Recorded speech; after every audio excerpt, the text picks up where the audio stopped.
je trouve que c'est un nouveau premier art. Vous savez, pour les Grecs, le premier art, c'était l'architecture.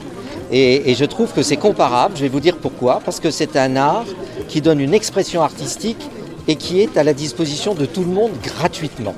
Et aujourd'hui, ça se passe à Frascati. Frascati 1 et Frascati 2, Fresque à tir, on pourrait dire, 3 aujourd'hui. L'art était à l'extérieur, comme je viens de le dire, et aujourd'hui, il est à l'intérieur des bâtiments. Franchement, je trouve que les artistes qui sont exprimés sont absolument remarquables.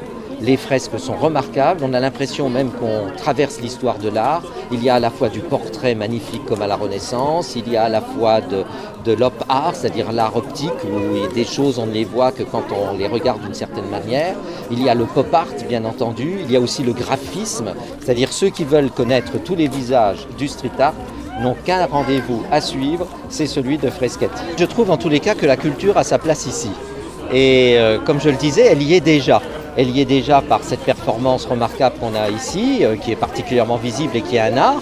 Et pourquoi pas envisager de grands concerts de la culture alternative en matière musicale ici? Eh bien, je dirais qu'on serait loin de ceux qui veulent dormir tôt, de ceux qui veulent se reposer. C'est un espace qui pourrait convenir pour ce grand concert jeune.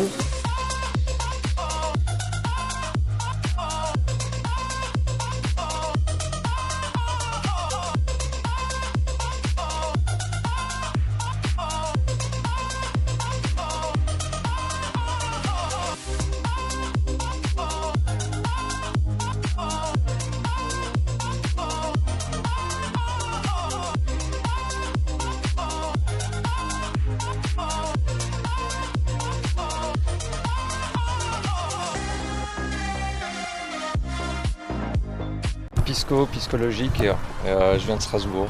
J'ai fait une fresque à l'intérieur qui s'appelle Carnet de voyage. C'est une fresque avec un portrait sur le thème de l'Égypte.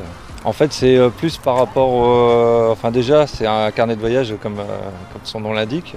Donc c'est plus par rapport au fait d'inciter au voyage et surtout des souvenirs de voyage personnels sur d'autres cultures, d'autres manières de penser, de vivre.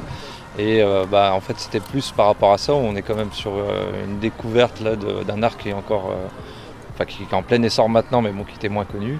Et du coup, en fait, les gens qui viennent là découvrent un univers de la même manière. Il y a différents styles effectivement.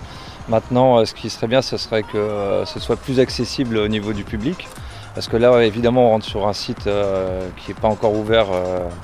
Maintenant, ce qu'il faudrait, ce serait que les villes suivent aussi au niveau des financements, parce que là, par exemple, une phase de style qui a aidé qui a organisé cette exposition, l'a fait avec peu de moyens. J'ai cru comprendre que la ville de Nîmes n'avait pas suivi financièrement non plus. Donc c'est vrai que c'est bien si c'est en plein essor et si les mairies et les maires viennent se montrer dans ces expositions-là. Et maintenant, il faudrait financer aussi, parce que c'est les gens qui viennent à leurs frais, avec leur matériel, offrir ça gratuitement au public. Ce qui serait bien, ce serait justement le financement, subventionner les associations comme une phase de style. Ça, ce serait déjà une belle marque de soutien à cet art et à cette culture.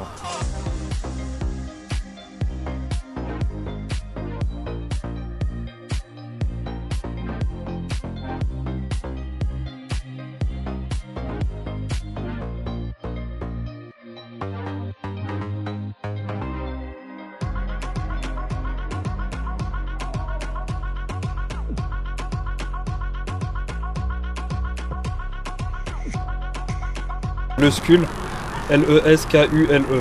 Je suis l'organisateur du projet, organisateur, président de l'association Une phase de style, artiste, vidéaste, décorateur, graffeur. C'est une exposition artistique éphémère qui regroupe au total environ une cinquantaine d'artistes sur les 3 éditions. J'ai invité des contacts artistes que j'ai, des connaissances ou des rencontres. Et je leur ai proposé un mur ou un petit espace pour qu'ils viennent s'exprimer librement. Il n'y a aucun thème qui a été imposé. Ils étaient libres de créer ce qu'ils avaient envie, avec leur humeur, leur inspiration, tout simplement. Il y a combien de graffeurs ici ? Une cinquantaine au total. C'est un art de dénonciation, mais pas forcément, quoi. À la base, c'est plus artistique, s'exprimer soi-même, faire ce qu'on a envie de transparaître, j'ai envie de dire. Après, chacun est libre de faire passer le message qu'il a envie, quoi. Il y a aucune... Moi, en tout cas, j'impose rien du tout. Ils font ce qu'ils veulent. Après, je connais leur univers, je connais leur style. Du coup, je sais que je prends pas forcément de risques avec eux, quoi. Ça, c'est sûr que niveau financement, on a été... comment dire? Ah oui, c'est un peu compliqué, quoi, d'obtenir des financements pour ce genre de projet. Donc après, moi, en connaissance de cause, j'ai répondu à l'appel à projet qui a été public, donc je savais le montant que j'allais avoir pour organiser ce projet. Après, derrière, c'est sûr que j'ai essayé d'avoir un peu plus que ce qu'on me proposait en allant démarcher des privés ou d'autres partenaires ou des magasins pour récolter du matériel aussi. Donc c'est un peu, c'est beaucoup de temps et d'énergie aussi qui forcément au bout ne donne pas de résultats concrets à chaque fois, quoi. Donc on se bat, quoi, on se bat. Après voilà, on accepte de faire j'ai accepté de faire ce projet-là au tarif qu'on m'a donné, mais c'est pas la juste valeur de ce projet, quoi, clairement. Est-ce qu'on a envie de ça, là, aujourd'hui? Moi, je vis de ça. Moi, ça fait 10 ans que je suis à mon compte et que je vis de la décoration, pas de l'artistique, mais plutôt de la décoration, des choses... voilà, on m'impose des thèmes, donc ça se paye, quoi. C'est sûr que l'artistique et la décoration, pour moi, c'est deux choses différentes. Metz Métropole a donné 8 000 € pour ce projet, ce qui est dérisoire, c'est rien du tout.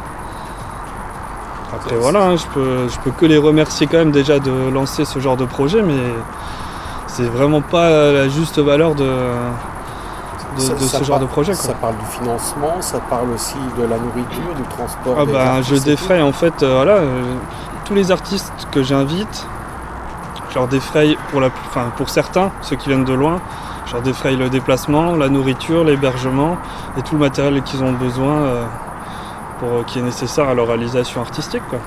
Après les locaux, c'est sûr que ils sont peut-être un peu moins mis en valeur vu qu'ils sont pas très loin. Je me dis ça va, il y en a, ils vont faire l'effort de venir. Même si des fois ça m'embête, ça me gêne parce que c'est pas égalitaire au point de vue... c'est pas très réglo, je trouve aussi. Même moi ça me gêne un peu, clairement, quoi. Mais bon, soit ils acceptent, soit j'ai eu des refus d'artistes. Il y en a qui m'ont dit non, je viens pas parce que c'est pas payé. Il y en a qui m'ont dit oui, je viens quand même parce qu'ils sont contents de peindre et de s'exprimer et puis gagner un peu en visibilité. Moi, personnellement, j'ai pas organisé ce projet pour avoir de la visibilité personnelle, quoi, mais plus pour ouvrir un peu les yeux aux gens, au public, montrer que ce genre de projet, ça rassemble aussi plein d'univers différents, plein d'artistes de plein de cultures différentes. Après, derrière, si ça prend sur d'autres projets, j'aviserai, je sais pas, mais moi je fais pas ça pour engendrer des choses même pas personnelles, je m'en fous, clairement. Moi je fais ça pour l'amour de l'art, tout simplement, quoi.